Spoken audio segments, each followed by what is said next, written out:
Good morning and welcome to day 5 of our Advent calendar for this Advent and Christmas.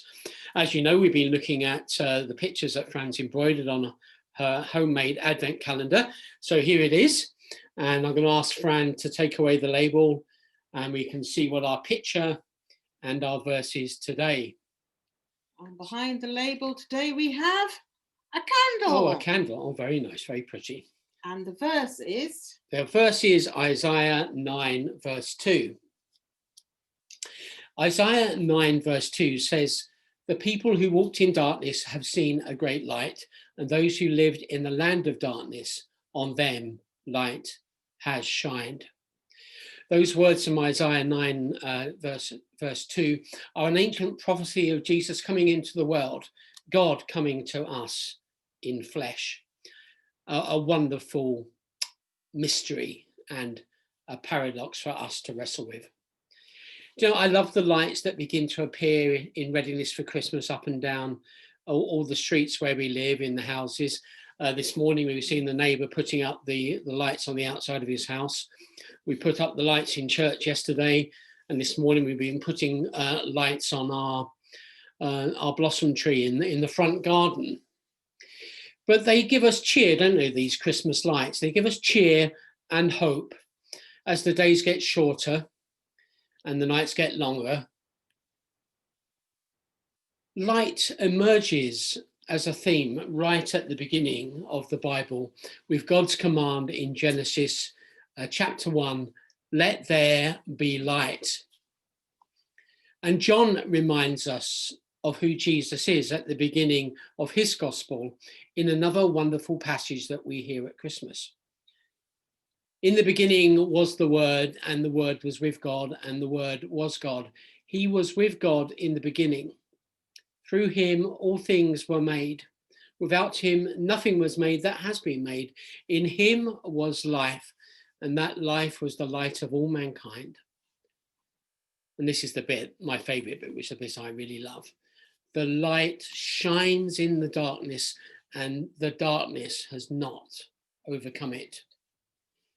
And Jesus said of himself too, that while I am in the world, I am the light of the world.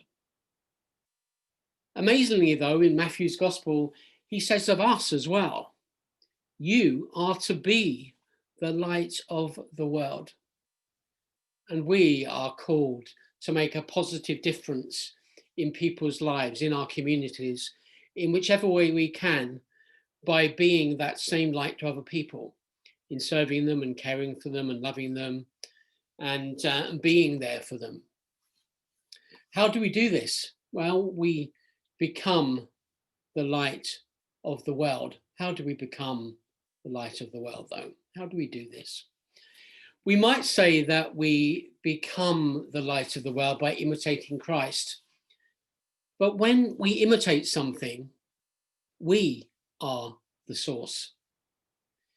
We cannot be the source of the light of Christ. Instead, we need to derive the light from an external source, an objective source, the Holy Spirit of Jesus in the world today. Now, to help us understand this a bit more simply, let's think of the example of a light bulb. It cannot shine by simply imitating another light bulb, can it? A light bulb never shines by imitating another light bulb. There's nothing wrong with the light bulb, of course, but it is detached from the source of power that supplies the light. And we never congratulate a light bulb on shining, because it is the external source that makes it shine. In the same way, we only shine in and through a relationship with Jesus when we are the willing vehicle of his power, when his light shines in us and out through us. I wonder, does our light shine forth? Are we known by our deeds, our words, and our actions?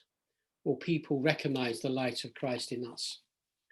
So, in the words of the old song that some of us may have sung at Sunday school, "This little light of mine, I'm going to let it shine.